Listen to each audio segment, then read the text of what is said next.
예, 시청자 여러분 안녕하세요. 오늘 아침 방송은 우리 이성만 원이 강경파 이성만 원 모시고 국회 소식 좀 들어보겠습니다. 안녕하세요. 예, 안녕하세요. 인사 좀 하시죠. 예, 강경파로 돌아온 이성만 의원입니다. 참, 지난 8월 굉장히 더웠잖아요. 예. 사실 제가 거의 매달 한 번 이상은 우리 서울의 소리에 와서 시청자 여러분 뵀는데 8월 달은 제가 뵙지를 못했습니다. 그래서 그동안 있었던 소식 우리 여러분들한테 소상히 전해드리도록 하고요. 강경파로 거듭나도록 하겠습니다. 반갑습니다. 예. 서울의 소리는 원래 강경파를 좋아하는 곳이라 응징언론이라 우리 이 의원님이 서울의 소리 출연하면서 강경파로 이렇게 돌아서 가지고 인기를 많이 얻고 계신 것 같아요. 이 작가님, 예. 오늘은 무슨 얘기 합니까? 그래서 오늘은 이제 언론 그 가짜뉴스 피해 구제법, 언론 중재법이라 그러죠. 이게 지금 많은 그 국민들한테 시민들한테 굉장히 많은 그 저희가 연락을 좀 받고 있어요. 이게 지금 국민의힘에 밀려가지고 이거 민주당이 이거 포기한 거냐, 아니면 그런 거는 더 좋은 방향으로 가기 위해서 한 달 동안 연기가 된 거냐, 뭐 이런저런 뭐 얘기가 많이 있습니다. 어떻게 된 거죠? 그래서 저희들이 이제 앞서서 얘기했듯이 여론조사 같은 거 해보면요, 이 국민들이 좀 해야 된다 네. 이런 게 더 높습니다. 실제 가짜 뉴스에 피해 보는 사례는 굉장히 많고요. 그래서 언론 중재 신청 나오는 건수도 매년 비약적으로 증가하는 상황입니다. 이제 그럼에도 불구하고 이게 벌금이나 이런 내역이 500만 원 정도밖에 안 된다는 거예요. 그러니까 네. 아무런 가짜 뉴스에 대한 어떤 처벌을 받는 것에 대해서 두려움을 느끼지 않는다는 겁니다. 그러니까 기존의 법안으로 처벌을 하면 500만 원밖에 그러니까 안 된다. 이거. 법안이 그렇다라기보다는 예. 그 법원의 판결- 판결된 내용을 통계를 보니까 그렇다는 아. 거예요. 500만 원 내외 수준이고, 그래서 이제 결국은 뭐 언론 중재도 안 되고 이거를 재판으로 끌고 가서 뭐 끝까지 가봐야 이게 실효적인 어떤 피해 구제가 되지 않기 때문에 이거를 변호사 좀 비용도 안 나오겠네요. 그러면. 변호사 비용 이제 완전 승소를 하면은 이제 예. 변호사 비용은 이제 패소자가 부담하는데 일부 승소를 하는 경우에 그렇죠. 이제 예. 그런 경우에는 이제 좀 문제가 되겠죠. 그래서 이제 이런 가짜 뉴스에 대해서 경각심을 알리기 위해서 그 부분만 딱 집어서 이번에 언론중재법을 개정하는데, 그거를 언론 단체에서 그거를 뭐 언론 재갈법이다, 또 국힘의힘당하고 같이 그 이제 연합을 해서 좀 호도하는 좀 이런 상황 속에서 이런 점이 좀 있었어요. 그러니까 뭐냐면 우리와 뜻을 같이 하는 정치 세력도 있고, 또 뭐 기자협회라든지 또 이런 세력들하고 얘기를 해보면 또 그쪽은 좀 부족하다는 거예요, 법이. 그러니까 부족하기 때문에 예를 들자면 편집권의 독립이라든지 사주로부터 편집권의 독립이라든지, 공영방송 같은 경우에 정권이 바뀔 때마다 사장이 바뀌면서 언론 파동을 겪지 않습니까? 이제 그런 거에 대한 대비책을 준비하지 않았다든지 이런 문제를 제기하면서 보다 근본적으로 하자, 이런 차원에서의 반대도 있었던 부분이 있습니다. 그래서 좀 한 달간 좀 중재 기간을 갖고 좀 우리 진보적인 가치를 갖고 같이 갈 수 있는 분들의 의견은 좀 수렴을 하고, 그다음에 국민들한테 잘 알려진 부분은 좀 제대로 알리는 이런 과정을 거치려고 하는 겁니다. 예, 제가 좀 아쉬운 부분은 처음에 예. 이 법이 논의될 때 80%가 넘게 국민들이 찬성했는데 그 당시 가짜 뉴스를 규제하자는 이런 내용이었거든요. 그런데 갑자기 어느 날 그게 언론중재법으로 바뀌면서 이제 언론들이 반대하는 그 왜곡된 언론 플레이로 인해서 나중에 보니까 한 50% 정도 찬성하는 그런 상황이 됐는데, 이게 이 법이 언론중재법이라기보다는 어떤 가짜뉴스나 왜곡 조작법을 규제하는 법이 맞죠. 그럼 언론중재법 그러면 무슨 언론을 언론 정권이 기관을 탄압하는 탄압하자는 걸로 것이 받아들이는 이런 부분에 좀 가짜뉴스 규제법 어떤 건지 좀 확실하게 좀 설명 좀 그러니까 해주시죠. 이제 허위 사실이나 조작된 정보를 가지고 그러니까 중과실이 있거나 고의로 보도하는 경우에 그에 대해서 처벌을 하는 겁니다. 다만 아까 말씀드렸듯이 처벌의 수위 정도가 지나치게 낮다 보니까 국민들의 권익을 지키지 못하는 것이 일반적인 상황이에요. 가장 대표적인 게 우리 쓰레기 만두, 한번 기사가 나가면서 만두 회사들이 전부 다 망했어요. 네. 그래갖고 한 그 중소기업 사장은 자살까지 했습니다. 또 뭐 예전에 있었던 우지 파동이라든지 그래서 하나의 작은 사실을 굉장히 의도적으로 확대를 해서 산업계 전체를 갖다 피해를 준다든지 이런 것이 많았고요. 또 이제 그 개별적으로 개인들과의 관계에서 최근에 이제 우리 조국 장관의 그 사진 일러스트레이트를 네. 활용한 거라든지 이런 것들이 이제 가장 이제 문제가 된 겁니다. 그래서 그런 걸 규제하고자 좀 시도를 했고 국민들을 또 이걸 또 많이 느끼고 있어요. 많이 느끼고 있기 때문에 찬성률이 되게 높고 지금도 뭐 줄긴 했지만 찬성이 좀 더 높은 편이긴 합니다. 그런데 이제 언론기관 입장에서 보면 자기네들이 그동안 무소불위의 권력을 가져오고 잘못된 또는 조작된 정보를 유포하더라도 처벌을 받아봐야 별게 아니었거든요. 그러니까 마음대로 언론사가 의도적으로 기사를 왜곡하거나 또는 허위로 보도하는 경우들이 많았음에도 그런 거에 대한 반성이 없었어요. 그러다 이게 생기게 되면 이제 자기네들이 이제 그런 행위를 할 때 좀 문제가 되지 않을까라는 우려감에 국민의힘당하고 연합을 해서 국민들에게는 호도를 하고 이런 식으로 해서 지금 반대해 오고 있는 거죠. 그 이번 그 국회 본회의 상정이 불발되면서 지금 뭐 많은 분들이 왜 불발이 됐냐, 가짜뉴스 규제법이 제가 보기는 강력한 법도 아닌 것 같아요. 강력한 법 그냥 상징적으로 하지 말라는 정도지 엄청난 뭐 수십억 미국 같이 어떤 피해 보상을 하라는 것도 아닌데 왜 이렇게 국민의힘은 반대를 하고 또 언론노조까지 이렇게 반대하고 나서는 이유는 뭡니까? 국회가 홍보 부족입니까? 왜 그럽니까? 그러니까 이제 그 정의당이 이제 같은 정치 세력에서는 이제 정의당이 이제 반대를 하지 않았습니까? 저 아까 말씀드렸던 그런 부분입니다. 지금 중요한 본질은 언론중재법에서의 중요한 본질은 편집권의 보장이다. 편집권이 사주로부터 독립이 돼서 올바로 된 정보를 좀 배포하도록 해야 된다. 이런 점이 되게 좀 크게 작용했던 부분이고요. 또 지금 얘기하는 언론 노조 같은 경우에도 그런 문제에 더 집중을 한 겁니다. 그다음에 이제 우리 MBC에 있는 파동 같은 걸 여러 번 겪으면서 사장 임명 제도에 대한 개선 또 임명되는 사장이 이 취재권에 대한 확실한 보장 네. 뭐 이런 문제가 더 쟁점이 됐던 거예요. 그러니까 그거를 같이 해야지 가짜 뉴스 방지하는 것만으로는 미흡하다. 그렇게 해서 반대를 한 겁니다. 그리고 이제 반대의 내용이 달라요. 그리고 이제 최근에 이제 유엔 차원에서 이제 문제의식을 가지고 저희 정부한테 이제 레터를 이제 보냈는데 이제 그 레터를 보낸 배경은 기존에 있던 기득권 수구 언론 세력들이 이제 이런 내용을 호도해 갖고 언론을 재갈을 물리려고 한다. 대선을 앞두고 정보를 조작하려고 한다. 이런 식으로 해서 고발을 한 겁니다. 유엔에다가 일러 바쳤거든요. 그렇죠. 그러니까 유엔 입장에서는 조사를 해 갖고 대한민국의 이 언론중재법이 진짜 언론을 진짜 탄압하는 법이다라는 것을 인식했기 때문에 레터를 쓴 게 아니라 제보를 받다 보니까 아니 대한민국은 말이지 아시아에서 제일 언론의 자유도가 높은 나라입니다. 제일 아시아에서는 네네. 전 세계적으로도 가장 성공적인 사례인데 아니 성공적인 사례를 갖고 있는 대한민국에서 왜 이런 제보가 있느냐라고 생각하고 그것도 신문사들이 제보를 하니까 언론사들이 그러니까 조중동에서 제보를 했다는 얘기네요. 예, 네. 그렇게 추정이 되는 네. 거죠. 저희들이 또 이렇게 정확하게 이제 얘기는 그렇고 그렇게 추정이 되는 겁니다. 그러다 보니까 유엔에서는 이거에 대한 문의를 하는 겁니다. 그러면 저희 정부 입장에서는 그럼 문의가 있다고 하니까 문의에 대한 충분히 답변을 해서 유엔에다 설명을 하고 어느 정도 동의가 구한 다음에 통과시키는 것이 또 나온 면도 있는 거예요.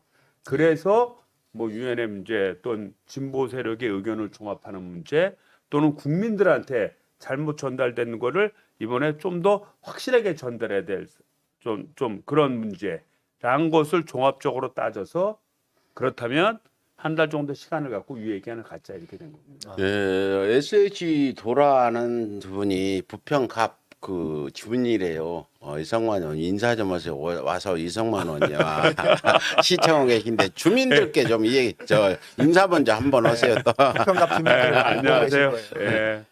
그래서 사실은 이제 대부분이 이제 우리 이제 권리당원님도 많이 계시고 또 우리 진보적 생각을 가시고 이제 지지도 많이 해주시는데 제가 사실 처음에 이제 국회의원 경선하고 할 때 굉장히 어려웠습니다. 네. 그때 참 여러분들이 큰 힘이 됐고, 내 그거 잊지 않고 앞으로 부평갑의 발전은 물론이고 우리 대한민국이 보다 진짜 발전된 사회로 갈 수 있는데 최선의 노력을 다하도록 하고요. 또 하나는 좀 열린 귀를 가지고 의견을 많이 듣겠습니다. 그래서 개인적으로도 뭐 좀 전달하고 싶다. 그럼 저한테 전화 주십시오. 제 전화는 항상 개방돼 있습니다. 근데 그 조건이 있어요. 그렇게 예. 들으면 강경파가 되셔야 된다. 근데 지금 근데 나는 인상이 강경파가 아니라서. 속보가 떴는데 여기 네. 자꾸 속보 좀 한번 얘기해 달라는데 윤석열 검찰이 총선 전에 유시민, 최강욱, 황희석 등을 국민의힘에 고발을 사주했다. 해가지고 검사가 고발장을 직접 국민의힘에 전달해 준 고 김웅 의원한테 손모 검사가 전달해 줬다. 네. 이런 지금 이런 속보까지 떴는데 윤석열의 어디까지 윤석열이 추락할지 지금 규초가 주목되고 있습니다. 요거 간단하니 지금 저희가 서울의 소리 기사 쓰고 있으니까 올라갈 거고 참 어이가 없죠. 어이가 없고 이거는 예. 이건 현직 검찰총장이요. 예. 이거는 현직 검찰총장이 공무원으로서 정치적 중립 의무를 위반한 거는 물론이고, 그건 물론이고 이 총선 자체를 어떻게 보면 개입을 해서 새로운 정치판을 짜려고 하는 그런 불순한 어떻게 보면 국가 의도가 있죠. 전복에 네. 관련된 그런 의도입니다. 이거는 어? 반역죄로 다스려야 이거는- 되는 거 아니에요? 이거는 반역죄 이상의 문제입니다. 네. 이거는. 그래서 저는 뭐 변호사가 아니라서 그 법리 문제를 어디까지 판단할 수는 없겠지만 이건 상당히 큰 문제가 될 네. 수가 있고요. 그리고 이런 현실이 현직의 검찰로부터 발생했다라는 것 자체만 보더라도 이 검찰 개혁은 분명히 해야 되고 네. 그다음에 이 검찰 공무원들도 이번에 확실히 경종을 울리는 그런 계기가 돼야 됩니다. 이것이 우야무야 넘어가면 앞으로 검찰에서 일하는 사람들이 똑같이 그런 생각을 할 거 아니에요. 그래서 이런 생각이 다시는 발생하지 않고 진짜 수사라고 하는 또 검찰 본연의 임무에만 충실할 수 있는 그런 제대로 된 검찰로 거듭날 수 있도록 좀 반면 교사의 기회로 삼아야 된다고 이번 국회에 생각합니다. 들어가시면 우리 강경파 이상만 의원이 이번 문제는 확실하게 짚어서 총선 전에 사실은 저희도 그런 정보 들었어요. 국민의힘과 윤석열 검찰이 총선에 대승리를 해가지고 그 광화문에 그 당시 8.15 집회도 하기로 다 예약이 되어 있고 해서 자리까지 다 정했어. 여기는 국민의힘 자리, 여기는 어디 자리에서 수백만 명을 모아다가 문재인 정부 탄핵, 네. 박근혜 탄핵시켰듯이 촛불을 하려고 온 사건은 명확히 저희도 인지하고 있는 사실인데 이번에 꼭 좀 잘 짚어주세요. 예, 그렇게 예, 그리고 이 작가 그 남은 지금 20여일 동안 그 가짜뉴스 규제법이 이렇게 지금 여야 간에 어떤 그 논란 부분에 대해서 의견 조정을 하는 것 같은데 지금보다 더 강화될 것 같습니까? 또 더 약화될 것 같아요. 그러면 안 되는데. 합의문이 공개가 됐잖아요. 이제 합의문은 이제 그런 겁니다. 이제 절차에 대해서만 얘기를 한 거고요. 예. 그래서 우리당에서 국회의원 2분, 그 다음에 이제 국민의힘 당에서 2분, 그 다음에 언론계를 우리 당에서 2분 추천하고 국민의힘 당에서 2분 추천해서 8명이 문제를 수기하기로 한 겁니다. 예. 수기하고 하는데 뭐 제 생각에는 뭐 그거 잘 되겠습니까? 여태까지 뭐 그 전에 우리가 있었던 우리 공수처 설치할 때도 법적으로는 다 합의해서 법안을 다 통과시켜 놓고도 추천위원을 추천 안 하고 문제가 많이 됐지 않습니까? 또 추천을 추천하고도 일관적인 자기 입장만 고수하다 보니까 결국 합의가 이루어지지 않지 않았습니까? 그래서 이제 이번 경우에도 이제 상당히 파동을 많이 겪을 것 같고요. 그 제도적인 어떤 받침을 통해서 어떤 의견을 수렴하는 곳도 있지만 다른 한편으로는 아까 말씀드렸던 기존에 있던 우리 진보 세력들하고의 대화를 또 통해서 좀 더 포괄적인 언론 개혁 법안을 만들어야 되는 기회를 삼아야 되지 않을까 이렇게 생각을 합니다. 예, 그래서 그 지금은 거의 한 달여 동안 휴교 기간을 가졌는데 네. 많은 그 서울에서 시청자분들은 지금보다 약화돼서는 안 된다. 이런 의견이니까 그거 좀 고려해 주시기 바랍니다. 뭐 약화될 거는 없을 것 같고요. 이제 쟁점은 크게 두 가지입니다. 하나는 이제 그 3배 보상, 5배, 최대 5배 보상하는 문제가 있고 또 하나는 이제 뭐냐면 이제 허위 뉴스를 할 때는 그냥 일면톱에 그냥 대문짝만하게 내놓는 거예요. 뭐 만두 뭐 쓰레기로 훅 치워 뭐 이래갖고 우리 국민들이 깜짝 놀래도록 그렇게 신문에 내놓고 실제 이제 그게 아니면 이제 밝혀졌잖아요. 그럼 이제 사과문을 내야 되거든요. 사과 정정문을 낼 때는 저 보지도 않는 저 무슨 뭐 규팅이. 속에다가 규팅에다 조그맣게 안 요거를 사과를 합니다.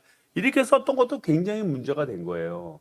그래서 이번에 그 우리 피해자 구제를 하는 방법의 하나로 사과 정정 보도를 낼 때는 원 잘못된 보도에 준해서 같은 크기, 같은 면, 같은 시간을 배정하도록 만든 조항이 있습니다. 네. 그래서 그 조항에 의해서 대문짝만하게 내서 피해를 줬으면 다시 대문짝만하게 내서 사과할 수 있도록.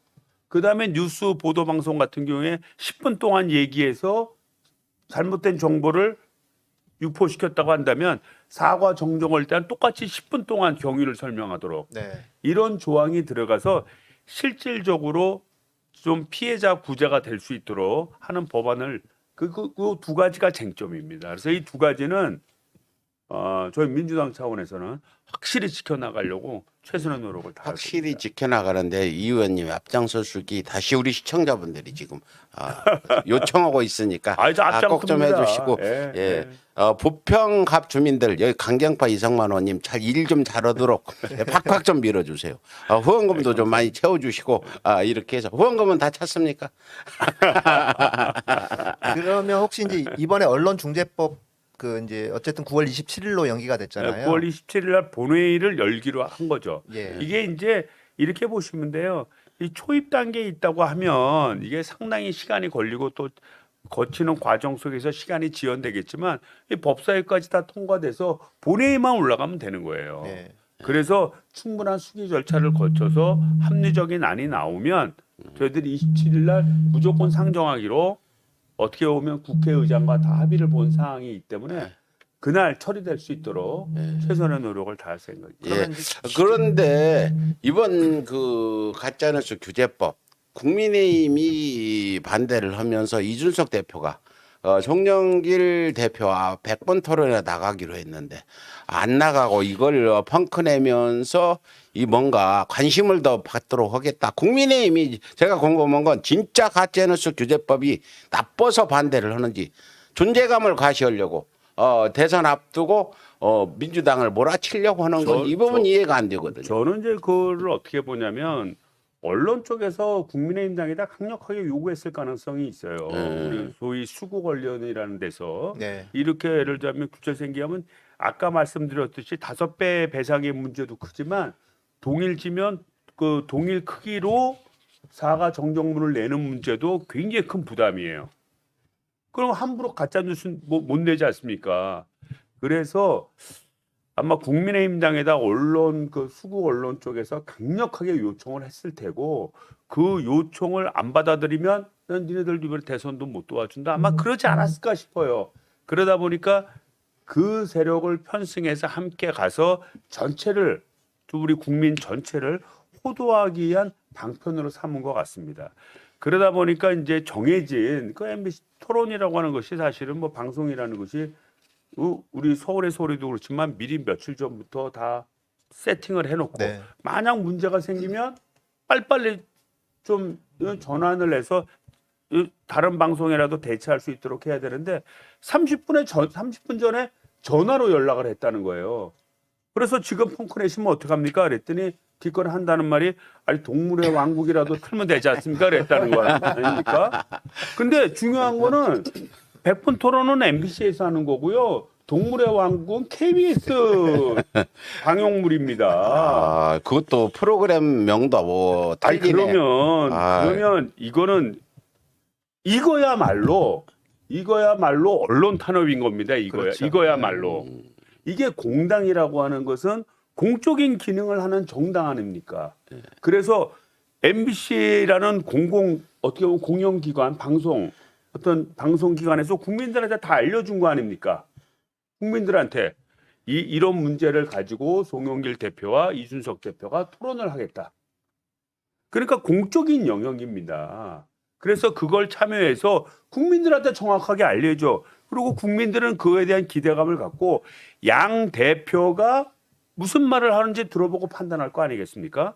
이거를 펑건했다는 얘기는 난 첫 번째는 뭐냐면 국민에 대한 기만이라고 보는 거예요. 예. 국민을 우습게 하는 겁니다. 그렇죠. 두 번째는 뭐냐면 토론을 하게 되면 국민들이 진실을 알까봐 두려운 겁니다. 어. 그렇지. 아니 왜냐면 야 이거 언론중재법이라고 해서 야 민주당이 무슨 언론을 탄압하고 말이야 대선 이기기 위해서 무슨 하나보다 이렇게 생각을 했는데 가만히 생각해 보니까 자기 주변에 있는 가짜 뉴스에 대해서만 규제를 하는 거고 그것도 5배 보상을 하는 데 있어서 정치 권력, 경제 권력은 다 제외가 되는 겁니다. 정치인이 그런 가짜 뉴스를 받았더라도 제가 5배로 요청할 수가 없어요. 네. 제외하도록 돼 있어요. 그 사실을 알면 국민들이 볼 때 야 이거 뭐야 이렇게 생각할 수 있지 않겠습니까? 그래서 제가 볼 때는 이 진실이 알려질까에 대한 두려움 때문에 안 나가지 않았나 이렇게 생각이 되고요. 그다음에 첫 번째는 이건 국민에 대한 미리 예정된 진짜 국민의 알 권리 대표가 나와서 얘기하니까 야 저건 정확한 거다라고 생각하지 않겠습니까? 우리 종편 패널들 나와서 얘기하는 거 보면 너무나 한쪽에 치우친 그런 네. 믿을 수 없는 얘기를 막 쏟아내는데 대표란 사람이 와서 얘기를 하면 그래도 자기 주장의 논리를 가지고 얘기할 것이다 라는 생각을 할 수 있을 거 아니겠습니까? 그런 기대감을 가지고 시청하려는 많은 국민들을 기망한 거죠. 향후에 나 솔직히 이렇게 봅니다. 향후에 국민의힘당이 내년에 있을 대선에서 뭐 그럴 일은 없겠지만 만약 이겨서 진짜 국가의 권력을 갖고 있다고 하면 당대표가 저러는 마당인데 아니 그때 누가 당선될지 모르지만 국민의힘당에서 당선된다면 그 사람 그럴 거 아니에요. 기자회견 한다고 해놓고 국민들 다 시청자들 홍보해놓고 한 30분 남겨놓고 야 동문회 왕국 틀어라 야 그런 소지가 당연히 있지 않습니까? 네. 국민을 무시하는 겁니다. 이거야말로. 그래서 이 문제는 진짜 우리의 언론기관, 국민들에게 알 권리를 충족시켜야 될 우리 언론기관에 대한 탄압입니다. 이게. 언론기관을 존중하지 않는데 언론기관이 어떻게 제대로 서겠습니까? 네. 예, 거기뿐 아니라 이번 가짜뉴스 규제법을 꼭 통과시켜야 될 명분을 얻은 게 있어요. 미라클 작전 성공 이후에 법무부 차관의 그 기자회견, 방제의죠. 기자회견장에서 그 기자들이 뒤로 물러서 앉아 해가지고 그림이 한 장 나오니까 그걸 맨 처음 보던 게 어딘 줄 아세요? 조선일보예요. 기사너게 조선일보가 그 그림 사진 한 장 가지고 황제의 전하니까 대한민국 언론이 전부 거기 뒤따라 했는데 이 부분 분명히 이거 한번 짚어가지고 저는 참 어느 나라 언론인지 모르겠어요. 우리 아프간에 있는 아프간에서 우리 대한민국을 도왔던 아프간인 등 390여 명을 이번에 성공적으로 단 한 명의 본인 의사에 의해서 아프간에 낫겠다는 사람 빼고 나머지를 100% 대한민국으로 다 데려왔습니다. 데려왔죠. 네. 이런 사례가 없어요. 현재. 네. 그리고 일본 같은 경우에는 수송기를 3대나 파견해 갖고 가서 일본 사람 한 사람 세우고 나왔다는 거예요. 근데 그것도 진실이 맞냐 안 맞냐 말이 많습니다. 이 자랑스러운 일이에요. 그리고 우리나라의 국격을 높여주는 일입니다. 예. 그거를 저는 어떻게 보냐면요. 그냥 비 오는 날 우산 이렇게 하다 보니까 그 사진이 우스워져서 찍은 게 아니라 이게 대한민국이 이렇게 위대한 국가가 됐고 일본에 비하면 진짜 국격을 높였다라는 이런 기사를 내려니 이 배가 아픈 거예요. 대한민국 잘 되는 거를 그렇게까지. 싫어하는 게 아닌가라고 생각을 해요. 진짜 강경표가 됐지 않습니까? 강경표가. 그러니까 이게 싫어하지 않나 이런 생각이 드는 거예요. 그러다 보니까 의도적으로 미리부터 그 연출을 할 것을 마음 먹고 그러지 않았으면 그렇게까지 안 세웁니다. 무릎 꿇으세요. 뭐 일어나서 이렇게 하세요. 낮추세요. 하고 가서 사진을 찍은 거 아닙니까? 그리고 그거를 보도를 낸 거예요. 네. 그래서 미라클 작전을 그래서 묻어버리는. 미라클 작전에 대한 우리 국민들이 가지는 자긍심이 생길까봐. 네. 우리 대한민국 국민이 우리 대한민국 국군이 그동안 솔직히 말하면 뭐 성추행 문제라든지 아니면 국군의 여러 가지 방산 비리라든지 참 이 불신의 문제들이 있었지 않습니까? 그럼에도 불구하고 진짜 연평도 포격 사건 때 우리 해병대는 죽음을 무릅쓰고 대항을 했고요. 또 이런 미라클 작전을 통해서 또 과거 아덴만에 있었던 그 탈출 사건까지 이 우리나라 국군이 이렇게 위대하고 중요할 때 우리 국민들의 어떻게 보면 재산과 그 생명을 지키기 위해서 헌신을 다한다는 이런 자랑스러울 다른 나라는 보도할 사항을 그거를 하면 국민들이 혹시라도 여당이나 문재인 정부에 대해서 호감을 가질까봐 그걸 억지로 방지하고자 인위로 연출하려고 하는 그런 의도 속에서 이루어진 게 아니냐. 그렇게 우리가 추측해 볼 수 있는 게 맨 처음 그 기사를 올린 게 조선일보란 말이에요. 예.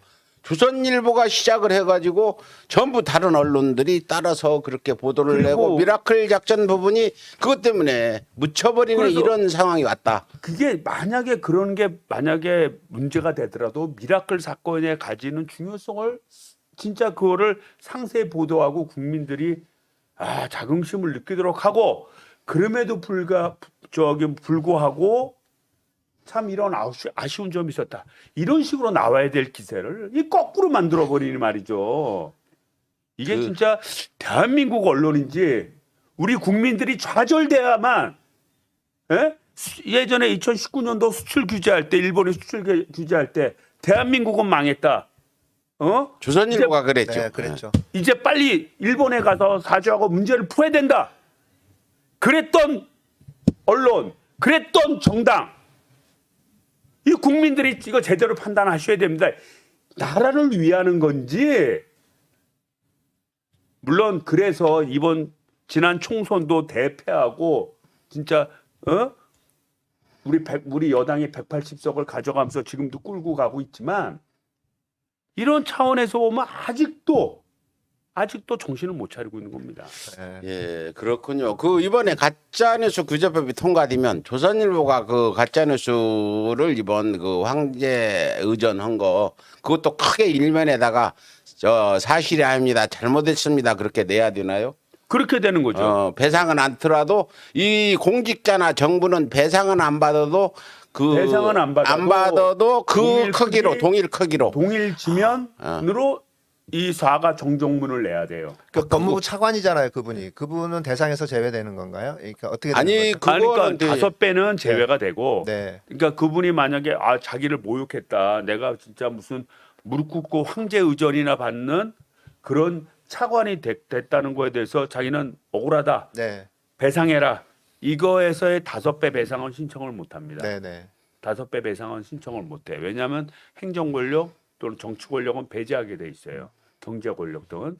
반면에 그 동일 지면, 동일 크기 그거로 사과 정정문을 내는 것은 그건 유효합니다. 그렇죠. 그건 그게 더 유효하다. 크죠. 그게 굉장히 크죠. 돈 몇 천만 원 내는 것보다 보다. 조선일보가 일면에다가 크게 잘못했습니다. 이건 가짜뉴스입니다. 이렇게 내는 그러니까 게 이 조선일보 등이 이 문제에 대해서 강력하게 나서서 국민의힘 당하고 요구를 하고 저렇게 나서는 이유는 뭐냐면 그러면 자기네들이 앞으로 정치적인 기사 못 쓴다.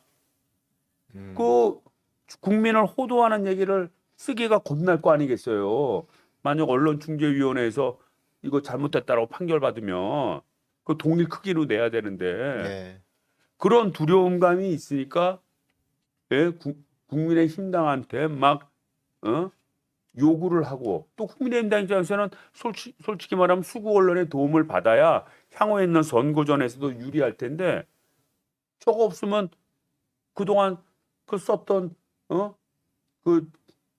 저기 누구야 관우하고 언월도가 없어지는 거라니.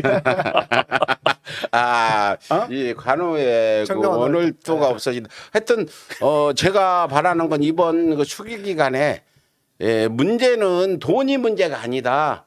일면 크기로 똑같이 내는 거 분명히 그걸 확실하게 더 짚어서 가라. 배상 문제 예를 들어 500만 원대다 5번 2,500만 원 낸다는 것도 문제 아니에요. 걔들 미국같이 25억 내는 거 문제지. 얘들 또 재판 질질 끌으면 몇 년 가고 이거 하나도 안 무서우니까 걔들이 무서울 거는 같은 크기 또 같은 방송 영상 크기로 가짜뉴스들을 정정보도 하고 사과문을 게재하는 이 부분은 꼭 좀 더 강화시켜주기 이거는 더 부탁드립니다. 우리가 이거는 저희가 이제 확실히 뭐 지켜나갈 거고요. 예. 뭐 최대한 통과시킬 수 있도록 노력을 할 예. 겁니다. 저기 이 작가 예. 요즘 윤희숙 의원의 부동산 문제 제가 거기 가가지고 그 세종시 직접 논에 가서 빠져가면서 직접 현장 취재하고 주민들 부동산 또 주민들 이분들한테 직접 인터뷰도 했는데 그건 투기용이다 분명히 주변에 부동산도 그렇게 얘기를 했는데 윤희숙 부동산 사건 어떻게 진행되고 있습니까?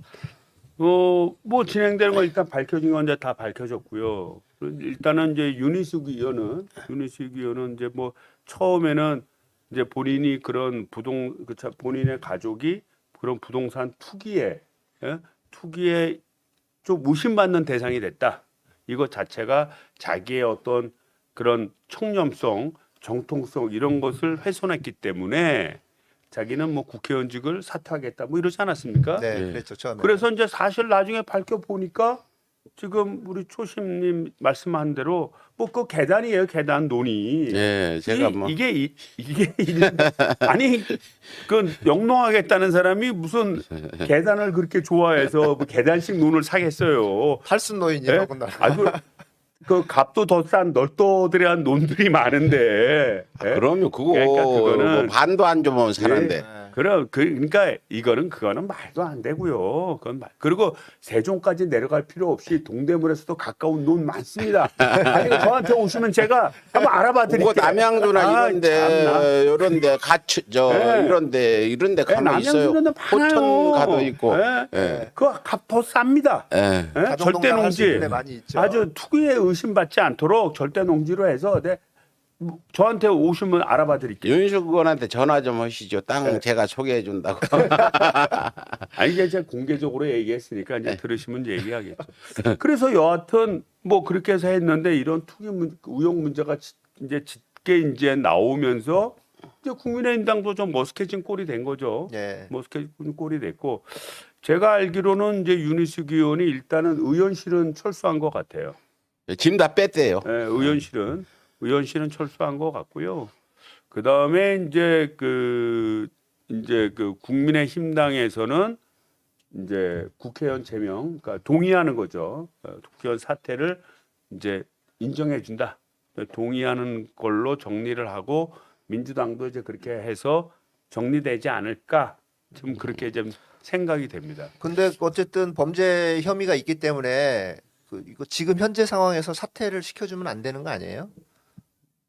뭐 범죄 혐의는 뭐 네. 추후라도 이제 뭐 조사를 해서 만약 그 윤희숙 의원이 뭐 KDI 근무 시절이라든지 또는 그 동서가 아니라 제부죠, 제부. 예, 제부가 장상기라고 십상시까지 이름 올렸던 사람. 기재부에 근무하면서 뭐 그런 정보를 제공한 어떤 확실한 증거가 나온다고 한다면 그때는 그거는 투기를 유도하기 위한 그 정보 제공, 그 공직사회에 가져야 비밀을 누설한 거니까 그거는 당연히 그건 처벌을 받게 될 겁니다. 저희가 우려한 부분은 윤희숙이 과거 아버지가 땅 살 때 몰랐다 등등 말도 안 되는 얘기하면서 이번 사퇴 카드를 던지면서 오히려 국민의힘의 동정표를 끌어모으려고 한 부분 하도 언론들이 그런 식으로 가니까 혹시 윤희숙이 사퇴를 내면 동정심을 끌어모아서 윤희숙이 더 훌륭한 정치인이 될까 저는 염려되는데 그 부분은 어떻게 보세요?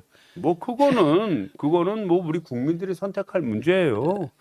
뭐 우리가 저는 그렇게 봅니다. 아니 본인이 뭐 사퇴하겠다는 걸 뭐 우리가 뭐 굳이 막아야 되나? 본인이 사퇴하겠다는데 또 국민의힘당에서도 사퇴하는데 동의하겠다는데 글쎄 우리가 그거를 반대해야 되나? 좀 이런 생각이 되고요. 예.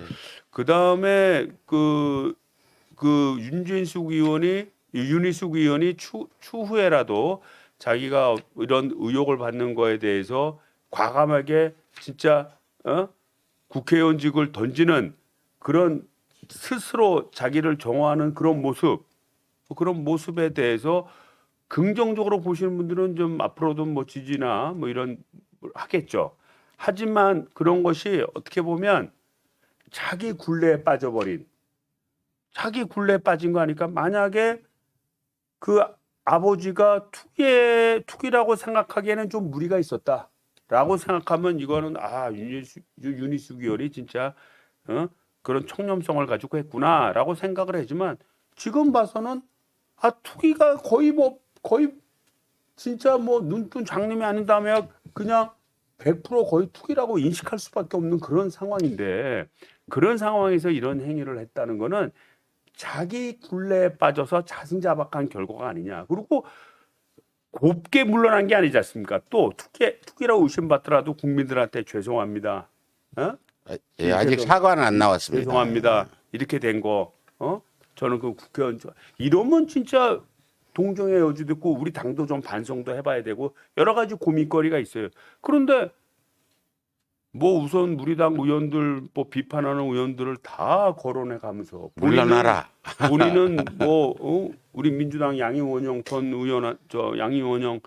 우리 민주당 의원한테 투기의 규제 뭐 이렇게 투기의 규제 운운하면서 인간적 이게- 모욕을 주고 그리고 뭐 아니 갑자기 왜 이재명 지사는 물러나라 하고 김어준 총수는 왜 끌고 나와요? 그리고 아니 본인이 무슨 자기를 험담하고 자기를 위하려는 세력에 대항해서 국회의원직을 던지면서 싸우는 마치 잔다르크와 같은 그런 모습을 연출했다는 게 이게 황당하고 어떻게 보면 이해할 수 없는 거죠.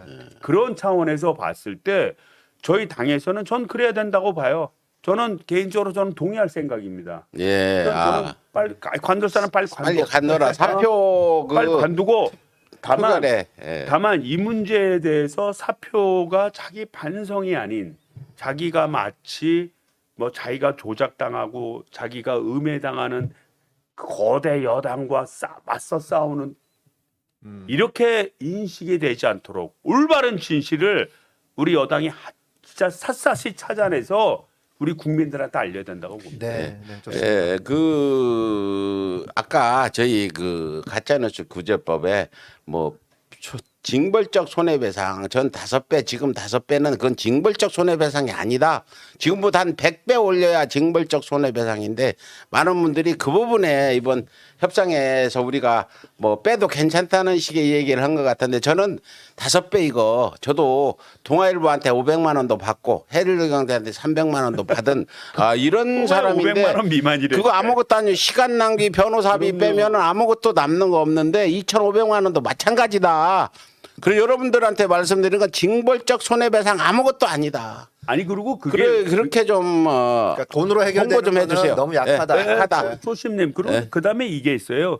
5배까지 피해액의 5배까지 말하자면 보상할 수 있도록 한 것뿐이지 예. 판사가 그래도 난 500만 원이야 그러면 판사 그냥 500만 원입니다. 그래서 여러분들 제가 많은 소송을 언론사하고 한 사람으로서 징벌적 손해배상으로 언론사의 가짜뉴스를 막을 수 없다.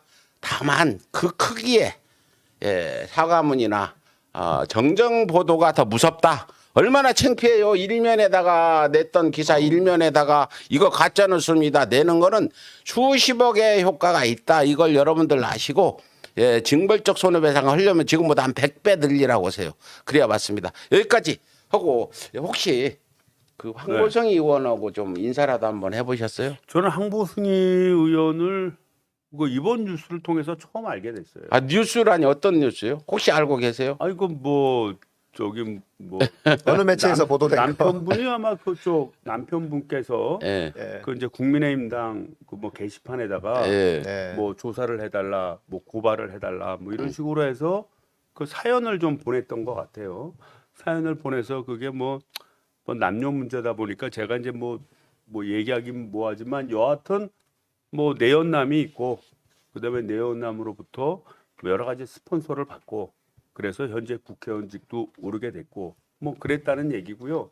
그 내연남의 어떻게 보면 신상도 정확하게 공개를 했죠. 예. 공개를 했는데 또 그분이 공교롭게도 그 정치적인 어떤 좀 의사가 굉장히 많았던 분 같아요. 예, 그분 간단히 말씀드리면 자유한국당 때 입당했다가 민주당 민주당으로 인기가 왔다. 좋으니까 민주당으로 왔다가 왔다가 2019년 그 간통 사건이 벌어지기 전에 부산 축구협회장 출마할 때 당적이 있으면 안 돼서 탈당했다가 다시 2021년인가요?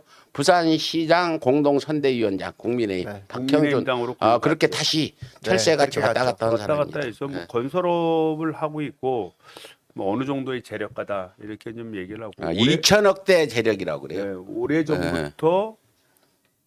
오래 전부터 이제 뭐 그 황보승희 의원하고 그 시의원을 하셨더만요. 예. 본인이 시의원 시절 때부터 관련을 가져왔다 이런 건데 현재는 이제 남편과 이제 이혼을 준비 중인 거 다 끝났어요. 이혼은 다 8월 끝났어요? 이혼 끝나고 이혼 법에서 수령기간까지 다 끝났습니다. 그 황보승이가 이혼 책임이 있다 해서 그 손해배상까지 명령을 해서 선고해서 받았어요 돈도. 위자료까지 받았어요. 위자료까지 남편이. 다 받았어요. 아 그래요? 네. 그 파경 책임이 황보승이 의원한테 있다. 이 부분은 법원 판결에도 나와 있습니다. 예, 그래서 이제 이런 이제 사건을 보면은 이제 이게 뭐 남녀간의 애정 문제는 제가 뭐 논할 사항은 아닌 것 같고요. 그 다음에 이제 두 번째는 이제 이게 뭐 국회의원이나 시의원이나 어떻게 보면 권력을 가지고 있지 않습니까? 이제 권력을 가지고 있는데 거기에 이제 좀 유착되는 세력들, 유착되는 세력들, 참 이런 문제에 대해서 한번 좀 경각심을 가지고 좀 살펴봐야 되지 않나 이런 생각이 듭니다. 저기 이 의원님, 그 간통죄는 몇 년 전에 없어졌고, 간통죄는 그 전에는 없어졌죠. 간통은 바로 구속했는데 지금 민사상으로는 배상 책임이 있는 불법 행위로 보고 있는데 예를 들어서 공무원이 이제 국회의원의 보좌관이나 동사무소 공무원이나 뭐 각 공무원이 간통을 해서 논란이 되면 어떤 그 징계. 징계가 있습니까? 그냥 그- 개인 사다하고 그냥 놔둡니까? 이거 어떻게 해야 되는 겁니까? 이거 법적으로는 어떻게 됩니까?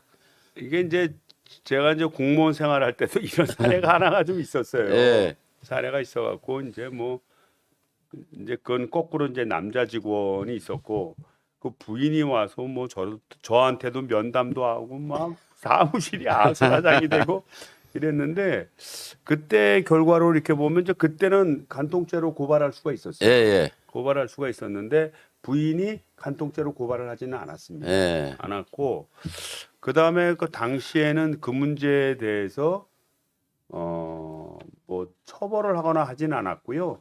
다만 인사 조치를 했습니다. 그 징계 받은 거죠. 네, 인사 조치를 해서 너는 인천시의 공무원으로 계속 유지하는 것이 좀 어렵겠다 해서 다른 지역으로 전출을 보냈습니다.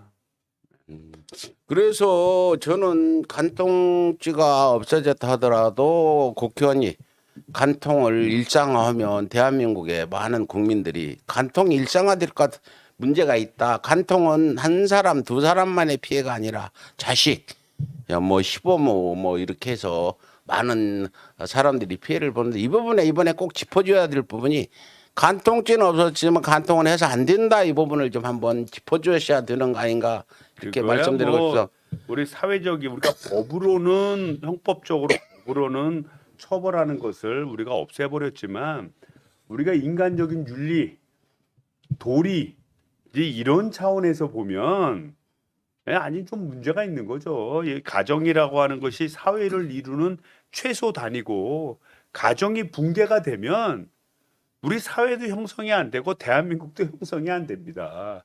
그래서 가족 관계가 굉장히 중요하고 가족 윤리가 그래서 강조가 되는 건데 어떻게 보면 사회 지도층에 있는 사람들이 가족 윤리를 솔선수범하는 것이 되게 중요하거든요. 미국 선거에서는 사실은 가족 윤리를 잘 지켰냐 안 지켰냐 이것이 굉장히 큰 변수예요. 많이 쟁점이 미국 되죠. 선거에서는 예. 쟁점이 됩니다. 예. 그래서 이런 차원에서 우리 국힘당 뭐 의원 전부 다 그렇다 이렇게 얘기할 수는 없지만 이 문제에 대해서 아무런 논의하지 않는 이 가정의 윤리가 중시되는데 이런 문제에 대해서 우리 황보숭이 의원에 대해서 아무런 말을 하지 않는 우리 국민의힘당에 대해서는 과연 그런 윤리를 지키려는 의식이 있는 그런 공당인지 그 의심을 안 할 수가 없죠. 예, 뭐 특히 이준석 대표가 되면서 수석 대변인도 시키고 했는데 남편이 그쪽에 제보도 여러 번 했고 면담도 했고 우리가 그 누구죠?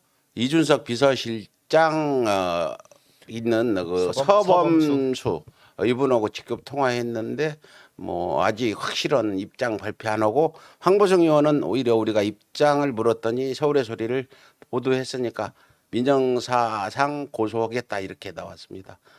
이번 황보승이 문제는 간통 불륜 문제뿐 아니라 황보승이가 그 사람한테 받은 어떤 명품이나 아파트 제공 이런 것들도 있어서 거주지 정치자금법 제공이랄지 그다음에 네. 카드 이제 월 한도 1,000만 원짜리 카드를 사용하게 하는 그거는 거. 만약 그게 사실로 만약에 네. 그 밝혀지면요, 그거는 그 저기 뭐야 그 저 정치자금법의 명백한 위반입니다. 예.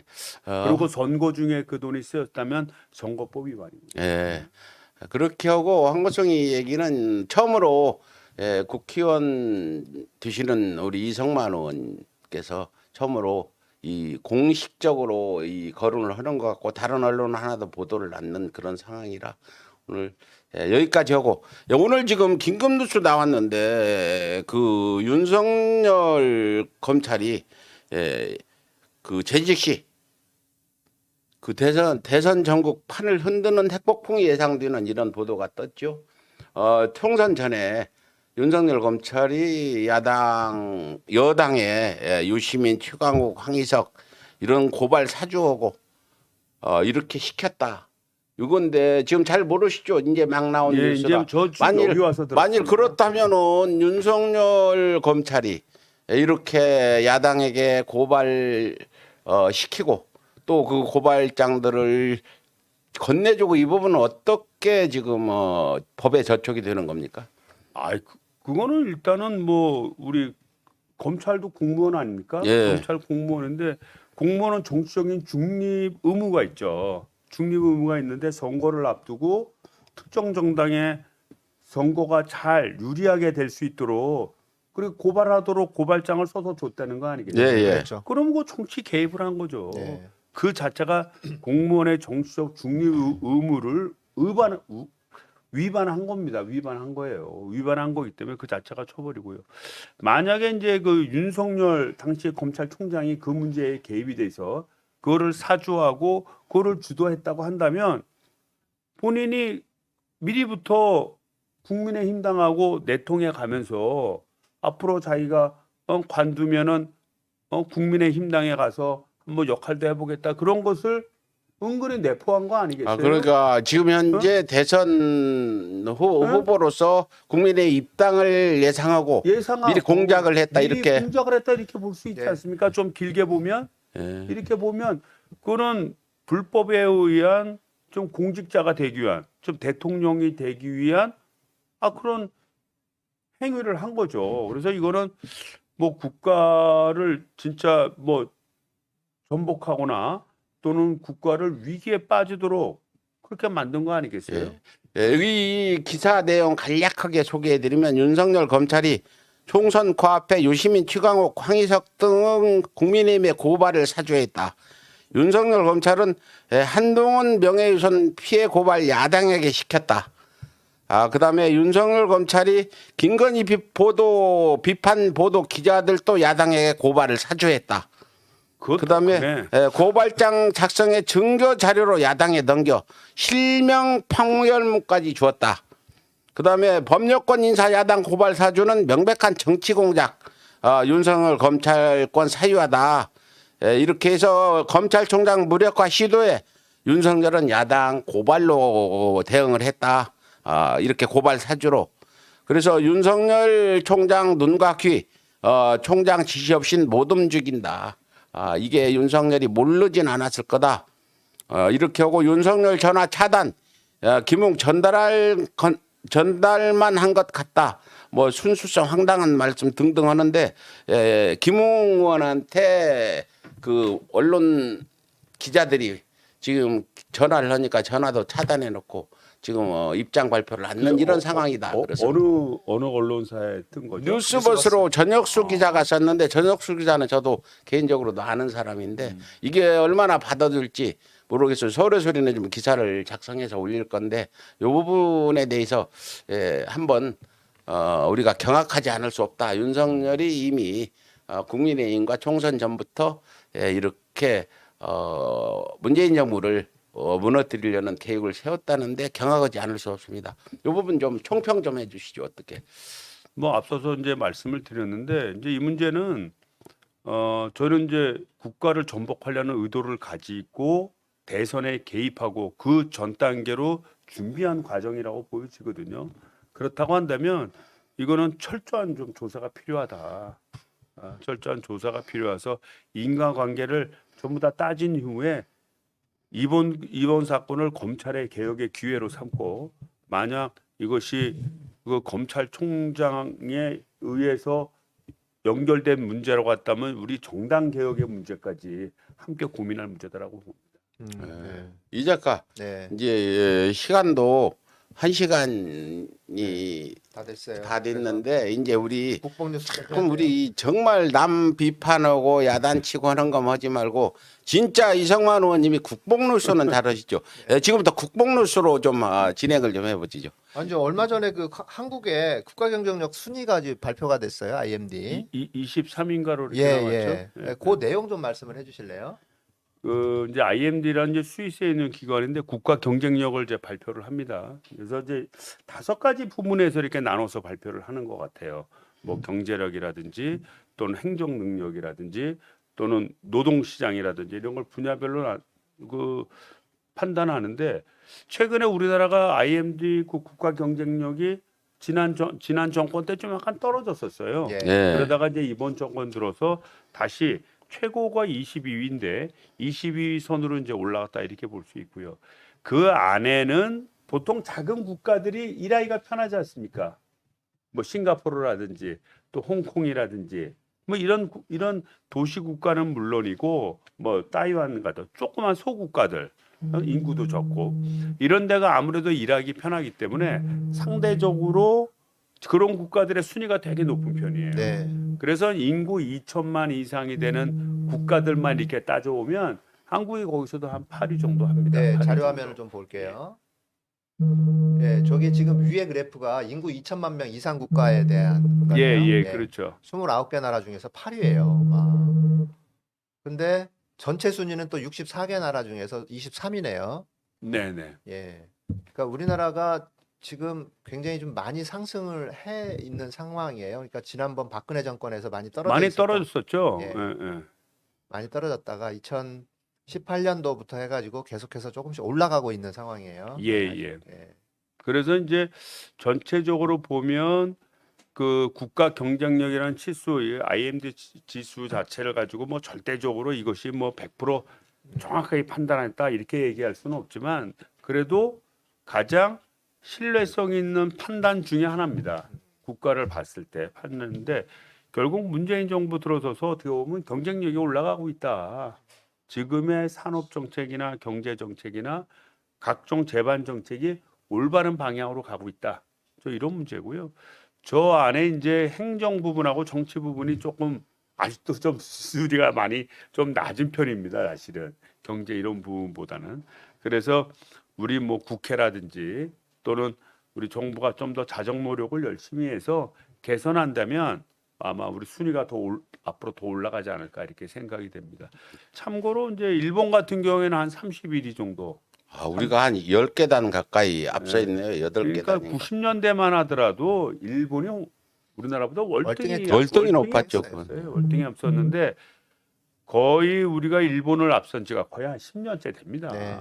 몰라서 10년째 그렇죠. 계속 앞서가고 있고 이런 차원에서 보면 이 아시아 전체 이 경제 강국으로서는 이 일본보다는 이제 한국 쪽으로 무게추가 옮겨가는 게 아니냐. 네. 뭐 이렇게 좀 판단을 많이 하는 것 같습니다. 국가별 순위 변동표도 좀 볼게요. 이게 보면 저 오른쪽 그래프, 오른쪽 도표에 이제 23이라고 제가 이제 파란색으로 이렇게 표시를 해놨는데 일본이 밑에서 두 번째예요. 31인가? 네, 31이네요. 31위. 예. 예. 그러니까 사실 우리는 언제쯤 일본을 따라잡을까? 일본을 따라잡는 게 굉장히 요원한 거 아닌가? 영원히 못 따라잡는 거 아닌가? 이런 생각도 많이 했었잖아요, 우리나라에서. 근데 이게 사실 어떻게 보면 그 조중동이 그런 어떤 프레임을 그렇게 짰던 거 아닌가? 저쪽 정당에서 또 그런 프레임을 짜서 이게 뭐 마치 이제 열등 의식을 갖고 있는 그런 과거 일제시대 때 우리 국민들에게 심어졌던 그런 열등 의식이 계속해서 이어졌던 거 아닌가, 일본에 밀려. 근데 정확하게 우리가 알고 보니 이거 우리가 일본을 앞서고 있는 것들이 굉장히 많네. 그리고 심지어 국가 경쟁력도 이미 10계단 정도가 더 높네. 이런 생각이 드는 거예요. 언제 우리가 이렇게 따라잡았을까? 저는 우리 일제 때 우리 교육 때문에 걔들이 100년 동안 뭐 어떻게 제대로 자리 못 잡을 거다 이 얘기했듯이 어떤 교육 때문에 특히 나이 드신 분들이 일본을 사대하는 그런 현상 때문에 일어난 거고, 예, 그렇죠. 예, 이렇게 지금 우리 그 일본 다녀온 사람들 보면 일본 가보면 한국보다 훨씬 활발하지 못하고 활발하지 사는 것도 어렵고 네. 침울하고 그렇대요. 뭐 그 이제 우리나라 지금 제일 잘 팔리는 차가 뭔지 아십니까? 뭐예요? 그랜저예요. 아. 그랜저가 제일 잘 팔립니다. 그 한때는 80년대, 90년대 초반만 해도 그랜저를 타고 다닌다 그러면 부의 상징이었습니다. 그렇죠. 네. 어디 기업의 사장님이나 네, 그랬습니다. 뭐 진짜 그때 아마 국회의원들이 막 그랜저를 많이 타고 다녔을 거예요. 90년대 고급 승용차였죠. 고급 그러니까 고급 승용차의 대명사였는데 지금은 가장 보편적인 차 중에 하나가 된 겁니다. 그랜저가. 반면에 이제 일본 같은 경우에 판매 순위 1위부터 5위까지가 다 경차예요. 네. 그다음에 6위부터 10위 안에 경차도 있지만 보통 소형차 1500cc 우리로 말하면 1500cc 내외의 그 소형차입니다. 그러니까 네. 그랜저가 제일 많이 팔린다 그러면 일본 사람들이 뭐 놀랄 일이에요. 한국에 와서 보면 이 차 보고 깜짝 놀랍니다. 그래서 왜 그런가 내가 한번 의견을 들어봤어요. 그랬더니 세금도 많고 또 도로비, 고속도로비도 엄청 비싸고 좀 민자화돼서 기차비도 그렇죠. 엄청 비싸고 보험료도 엄청 비싸고 이런 것이 다 비싸다 보니까 자동차를 몰고 다니면 이 거지꼴을 못 면한다는 겁니다. 그래서 결국 살을 내면 이 소형차, 네. 경차만 써야 그나마 근근히 생활을 유지할 수 있을 정도로 어렵다는 거예요. 그럼에도 그렇게 세금을 많이 가져가는에도 불구하고 1년에 예산이 이제 우리나라보다 뭐 좀 한 2배가 좀 안 되는 규모로 알고 있는데 1년에 한 1000조가 안 될 겁니다. 예, 인구는 우리보다 2배가 많은데 2배가 많은데 예. 예산에 800조, 900조 이렇게 된다는데 재정을 한 200조 정도를 못 맞춘다는 거예요. 그렇게 많이 200조나? 네, 지금 제가 이건 정확하게 통계를 좀 봐야 되는데 좀 어떻게 보면 그동안 이렇게 빼고 하는 게 아니라 총액 규모로 다 세세히 따지면 그렇게 돈을 못 맞춘다는 겁니다. 그러니까 세금을 많이 내는데 국가에 돈은 없어.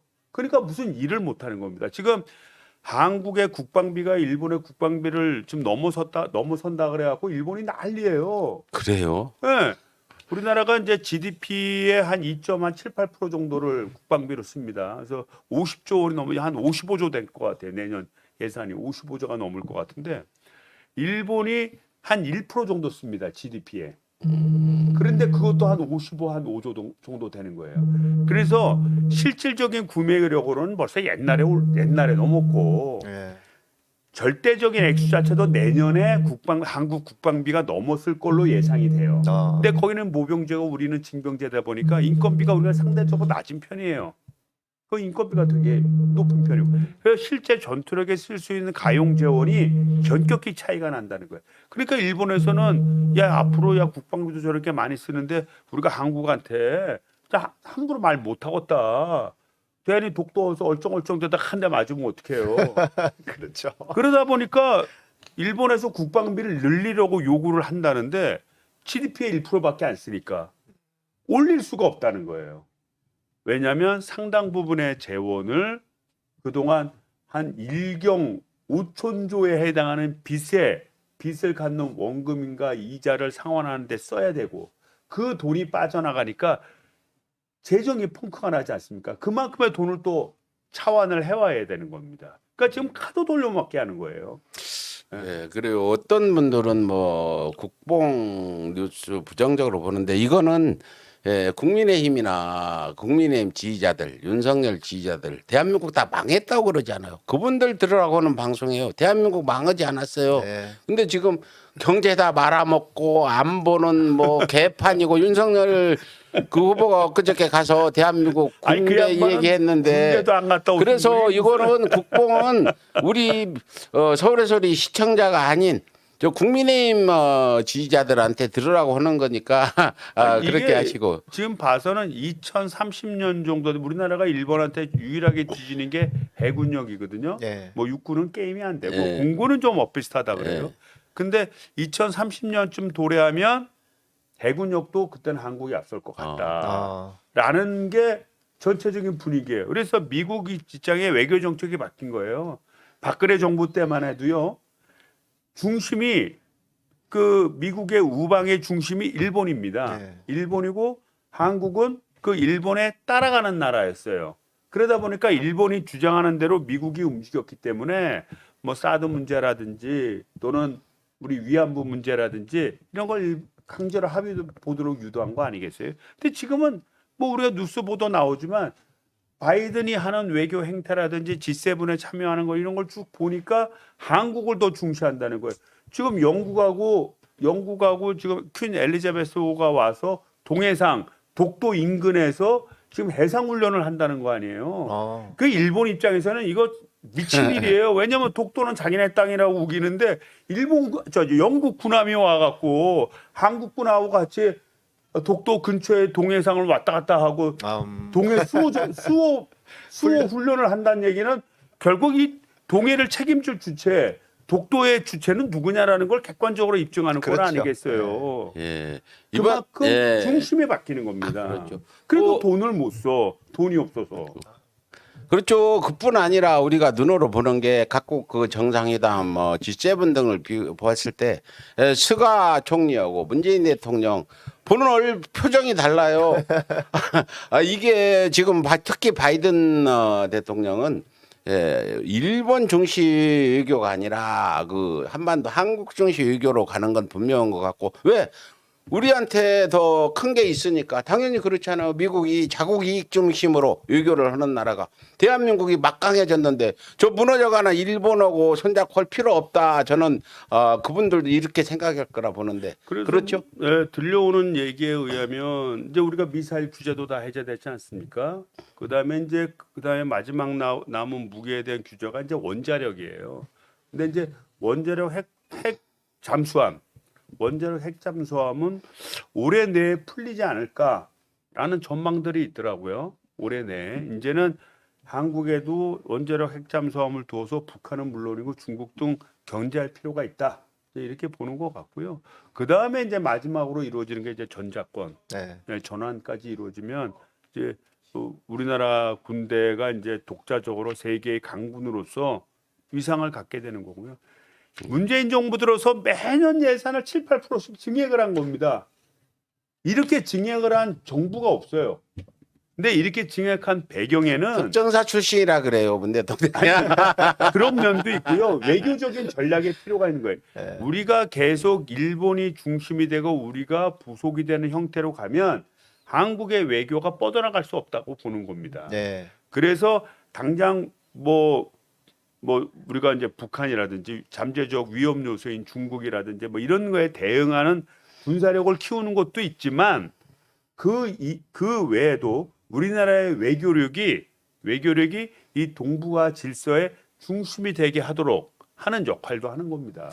예. 근데 뭐 그더 표보면 아는데 말이지 그 군대도 안 갔다 오신 분이 와갖고 뭐 국방이 어떻게 됐다는데 어디 난 솔직히 공부 보면은 좀 해보라고 그래요. 네. 예, 그 지금 현 상황 국방비 증가 이런 것들 윤석열 후보 그거 좀 한번 들여다보세요. 그냥 저기 뭐야 이런 데이터 갖고 얘기를 해야지 그냥 그 좀 국방부에 불만 많은 퇴직한 군인들 얘기만 장성들. 듣고 예. 군인 퇴직한 군인들 그 뭐 그런 분들 얘기만 듣고 이렇게 한다면 나중에 어디 큰일 하시겠어요. 근데 제가 한 가지 짚고 넘어갈 부분이 그 지금 일본이 뭐 다 비싸잖아요. 민자 도로비 비싸지, 아유, 거긴 KTX 저기 그 철도 요금 비싸지, 다 비싸잖아. 근데 끔찍한 건 2008년도 우리가 이명박을 그렇죠. 뭐 예, 그건 그 중요하신 그 집값 올려준다니까 다 찍어가지고 대통령 만든 뒤 한 게 뭔 줄 아세요? 민영화. 의료 민영화. 지금 의료 민영화 됐으면 코로나 전국에서 나라 뒤집어졌죠. 그럼요. 그다음 철도 민영화, 전기 민영화, 심지어 수도 민영화는 양조구는 시범까지 했어요. 그걸 막은 게 누군 줄 아세요? 저희 촛불 시민들이에요. 촛불 시민들이 네, 촛불 시민들. 그래서 여러분들이 지금 뭐 요즘에 KTX 5만 원 주면 부산 가는데 만일 민영화 됐으면 15만 원인 거야. 영국 기준으로. 이거 다 우리 안티 이명박의 공이 있다. 맨 처음 촛불 시작한 이 부분을 지하철 같은 경우에는요. 지금 우리가 2,400원인가 그렇죠? 지하철 타는데 1,250원. 1,250원이에요. 죄송합니다. 네. 1,250원인데 그 민영화되면요 5,000원까지 올라갑니다. 5천 원 올라가죠. 전제도- 일본이 그렇지. 현재도 적자가 엄청나요, 사실은. 그래서 그 적자 부분을 이 재정으로 각종 지자체의 재정으로 좀 메꿔 나가고 있거든요. 메꿔 나가고 있는데 여하튼 정부 재정을 시민 편의를 위한 서민 밑거름에 쓰는 겁니다, 지금. 또 버스 공영제 문제도 마찬가지고요. 그래서 이거 이 기존의 그 일본의 중심을 두고 일본 밑에서 교육받고 또 친일파 세력이면서 친일의 성향 갖고 있는 사람들 거기에 대한 정당 거기에 대한 구조들이 만약에 정권을 잡는다면 또 일본처럼 가는 거예요. 네. 그래서 결국은 이 민영화 이런 걸 시도할 개연성도 되게 높습니다.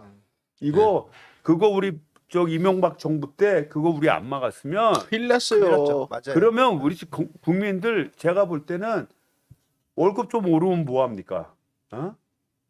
그냥 기반 시설 이용료가 엄청 비싼데. 그래서 2008년 5월 2일 날 제가 초 10,000개 사가지고 청가광장 가서 촛불을 맨 처음 시작해서 그 촛불이 일어나면서 이명박이 그 4대강 사업으로 전환하는 대운하도 포기하고 이 부분은 굉장히 역사적으로 의미가 있는 거다. 역사적으로 의미가 그렇죠. 있죠. 만일 이명박이 하는 대로 놔뒀더라면 그 당시 지지율이 60%거든.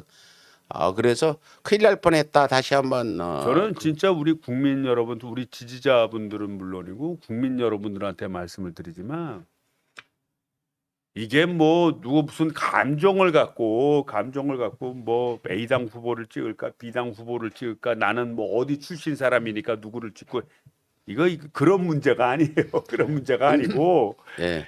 이거 잘못돼서 선거 잘못해서 옛날 이명박 정부 같은 그 정부가 다시 들어서서 다시 민영화를 시도하고 이렇게 하지 않습니까? 예. 그러면 우리 서민 생활은 파탄날 가능성이 의료보험 하나만 가지고도 지금 우리가 코로나 이렇게 치료나 이런 것들이 전부 무상으로 이제 하고 있는 부분도 대단한 거고요. 많은 우리 시청자들이 윤석열 얘기만 하면 귀를 쫑긋 세우는데 윤석열 이미 저는 대선 후보로서는 생명이 거의 끝나가고 있어서 더 이상 윤석열 여러분 윤석열 견제하자는 얘기는 이제 필요 없을 것 같다. 스스로 자멸하기 때문에 윤석열이 좀 국민의힘에서 더 오래 남아서 홍준표와 둘이 대결하는 모습을 좀 봤으면 좋겠다. 이런 점이 생각이 또 있습니다. 예. 그러니까 이제 우리 지지자분들이 이제 윤석열 후보 측에 대한 이제 반감을 많이 드러내지 않습니까? 그건 뭐 객관적인 거예요. 왜냐하면 문재인 정부에 픽업돼서 검찰총장까지 돼서 결국은 그 배신한 거 아닙니까? 그럼요. 그리고 또 국가의 어떤 역사적 소명이라고 할 수 있는 검찰 개혁의 주체가 돼달라고 했더니 결국 검찰 공화국을 만드는 중심 역할을 한 거 아니겠어요? 그리고 이제는 그거를 뛰어넘어서 뭐 그 보수당에 가서 새로운 대통령이 되겠다고 하는 건데 당연히 우리 진보적 가치관을 가지시는 분들 이런 분들은 반감을 가질 수밖에 없고 에휴 차라리 다른 사람이 좀 되라 뭐 이런 심정을 갖고 있는데 저는 이렇게 얘기하고 싶어요. 윤석열의 지지율이 계속 올라가는 게 우리 지지자분들이 관심을 두기 때문에 그 반작용으로 저쪽에서는 윤석열을 밀 수도 있습니다. 그러니까 내버려 두세요. 내버려 두세요. 스스로 소멸되도록. 어차피 컨텐츠도 별로 있는 것 같지 않은 것 같은 그런 최근의 말실수라든지 이런 걸 보면 그렇고 또 뭐 가족 문제에 대한 어떤 비판 문제, 또 그분의 과거의 그 여러 가지 이력의 문제 이런 걸 봤을 때 스스로 소멸하도록 내버려 두십시오. 근데 저는 이제 앞으로 서울에서도 전략을 좀 바꿔서 윤석열이 여러분 대통령 될까봐 염려하는 분들이 있는데 그거는 불가한 일이라고 저희는 서울의 전략분석팀에 이미 그렇게 하고 윤석열이 과연 어떻게 국민의힘에서 어떤 역할을 해서 우리가 대선 승리에 우리 측에 도움을 줄 수 있을지 이 부분을 분석 중에 있어서 나중에 저희가 그걸 알려드리는데 윤석열이 지금 바로 사라진다 하는 거는 우리한테 큰 득이 되지 않는다 이런 판단이에요 저희는. 그런 면도 있습니다. 그래서 오늘 마지막 이 작가 마지막으로 이제 네. 시간도 다 됐는데 준비한 걸 다 못할 것 같긴 한데 저는 이 질문을 꼭 드리고 싶어요. 이 패럴림픽 그 관련된 질문. 도쿄올림픽은 끝났지만 지금 패럴림픽은 아직 안 끝났죠. 예, 지금 예. 진행 중이죠. 지금 진행 중인데 이 과거에는 장애인 올림픽이라고 이렇게 불렀어요. 이 패럴림픽 그 엠블럼을 우리나라 이 1988년 88올림픽에 처음으로 만들었다면서요? 뭐 그건 잘 모르겠습니다. 역사적으로 그런 것 같습니다. 예. 요게 보니까 이 패럴림픽 이 엠블럼을 좀 잠깐 좀 볼게요. 1988년부터 94년까지 이 엠블럼 사용했던 건데 저게 우리나라 디자이너가 만든 엠블럼이라고 하네요. 저거 우리나라에서 처음으로 과거에는 장애인 올림픽 할 때 엠블럼 자체를 사용을 안 했는데 우리나라에서 처음으로 저 엠블럼을 태극마크, 태극마크 비슷한 태극마크를 형상화해 가지고 저걸 만들었어요. 그리고 이제 변화가 됐고 아직도 최초의 태극마크를 형상화했던 그 색깔 세 가지를 그대로 이제 거의 대부분 다 사용을 하고 있다는 거죠. 예. 이게 굉장히 좀 쇼킹했어요. 이 부분. 그 일본 거는 없나요? 네, 일본은 그러니까 저게 대회 때마다 엠블럼이 바뀌는 게 아니라 어느 특정한 기간마다 이렇게 사용하는 것 같아요. 그래서 이제 일본 이제 그 요번에 있었던 그 이제 2020인데 원래는 2021이 돼버린 네, 그렇죠. 2021이 돼버린 이제 일본 올림픽인데 참 그 올림픽이라는 것이 어떻게 보면 우리가 뭐 총칼로 싸우고 뭐 정치적인 압력과 뭐 연합으로 싸우지 말고 우리가 서로 운동 경기에 친선 경기를 하면서 전 세계의 우위도 다지고 그다음에 우리 인간의 소중함도 깨닫고 뭐 이렇게 하자 그래갖고 올림픽을 시작한 거 아니겠습니까? 네, 그렇죠. 근데 그러니까 참 일본 올림픽을 보면 참 답답하고 아쉬운 그거를 통해서 일본이 가지는 그 인권에 대한 의식, 그다음에 일본이 여러 가지 어려운 점이 있지만 뭐 극복하려고 하는 노력, 뭐 이런 것들 보여주면서 새로운 비전을 이렇게 좀 해야 되는데 아니 먹기 싫다는 사람한테 왜 자꾸 그 후쿠시마 산 그 식재료를 자꾸 써서 먹이려고 하는 건지 그것도 이해가 안 되고 또 세계 각국에서 사람들이 오면 좀 편하게 쉴 수 있도록 좀 숙소 뭐 이런 것도 잘 준비하면 될 일이지. 그걸 굳이 그냥 후쿠시마산 그 주변에 있는 나무들을 써서 이렇게 좀 만든다든지 참 그게 이해가 안 되고요. 그 다음에 많은 나라들이 가지는 다양한 생각과 의견들이 다 분출될 수 있는 올림픽을 만들면 되지.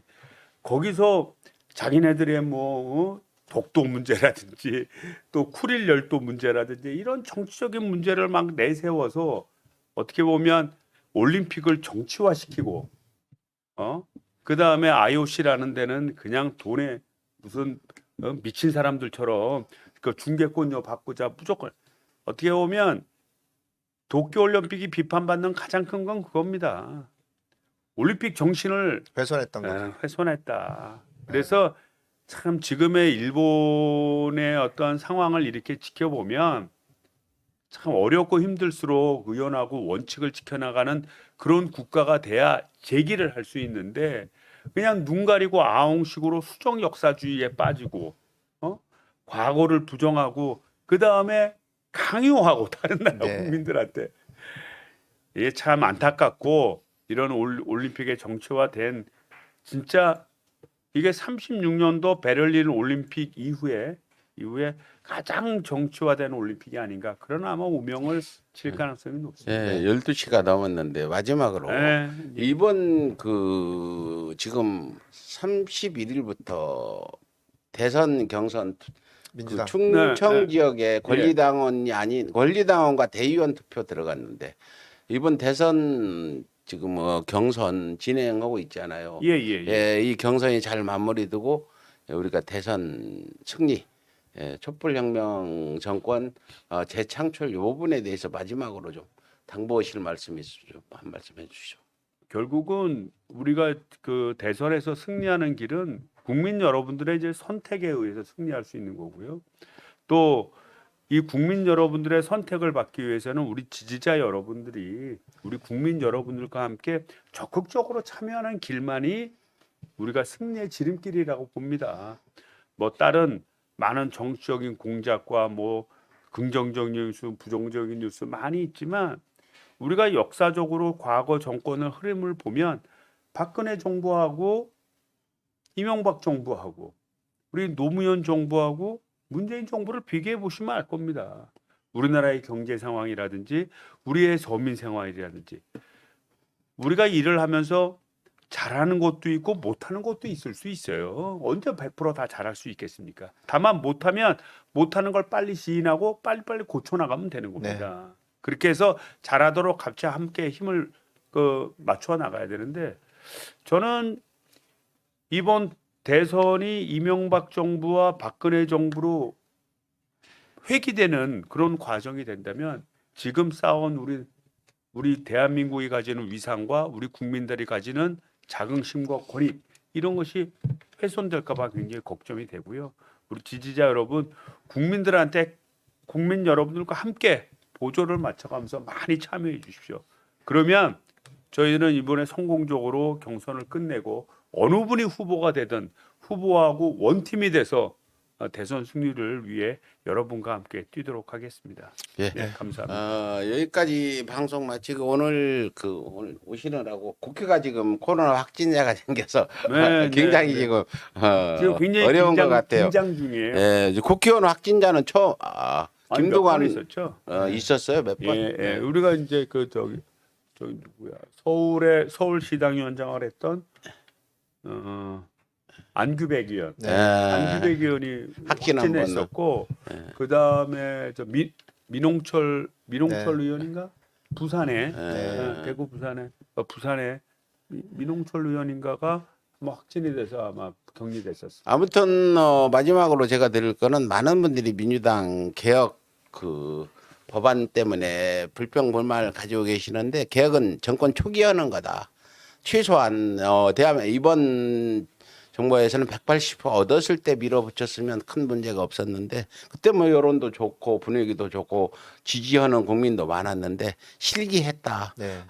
그 중에 한 부분은 하고 못한 부분 못했지만 우리 다음 문재인 대통령이 조금 모자란 부분을 또 보완하는 다음 대통령 예, 그래요. 문재인 대통령이 다 자르지는 않지 못하잖아요. 좀 여러분들 불만 있는 부분을 채우는 사람이 또 다음 대통령이 돼가지고 또 180석이잖아. 다음 대통령도 당선되면 바로 180석 민주당이 있어. 그 전에 문 대통령 당선되니까 뭐 그때는 못했어요. 못했지. 그때는 국회의원 아무것도 숫자가 못했는데 이번 대통령 의지만 있으면 충분히 할 수 있죠. 예, 뭐든 할 수 2년 동안 있고 제일 걱정하는 법사위원장 주는 것도 그때 대통령 당선돼서 뭐 이준석이 그렇게 펑크 내고 말 바꾸는데 민주당 대표 말 좀 한번 바꿀 수도 있지. 못 줘. 이건 제 생각이고 그래, 의원님 그래. 생각은 아니고 예, 여러분 뭐 이런 걱정 저런 걱정 다 잊어버리고 예, 대선 승리해서 그 대통령이 누군가가 우리가 원하는 모든 개혁 입법 끝내주기를 이렇게 바라는 마음으로 대선 승리에 우리 전부 혼신을 기울여야 될 거다. 제 생각은 그렇습니다. 이 작가 마지막 멘트 좀 해주세요. 네, 뭐 어쨌든 이제 경선이 10월 초에 다 마무리되나요? 10월 초에 마무리돼요. 네. 10월 5일인가 네. 이렇게 마무리됩니다. 지금이라도 경선인단에 신청하면 되나요? 지금 신청할 수 있어요. 네. 그러니까 어제부터 3차 우리 선거인단 모집을 하고 있거든요. 네. 그래서 주변 분들한테 또 우리 가족분들한테 많이 참여하도록 얘기해 주십시오. 네. 그 참여만이 승리의 길입니다. 예, 네, 경선 신청 지금 받는 기간 마지막 3차입니다. 네. 이번에 우리 시청자분들 보시는 분들 경선단 신청 안 했으면 바로 핸드폰 들고 이렇게 5분이면 끝나요. 바로 올해도 안 걸리니까 경선인단 신청해야 여러분들이 원하는 후보가 대통령 될 수 있다. 어느 분들을 원하고 계신지는 모르지만 마지막 우리가 네. 광고하는 거는 경선인 신청해 주십사 말씀드리면서 선거인단. 선거인단 여기 오늘 이상만 의원님 고생 많으셨습니다. 예. 예, 여기서 방송 마치겠습니다. 감사합니다. 고맙습니다. 예.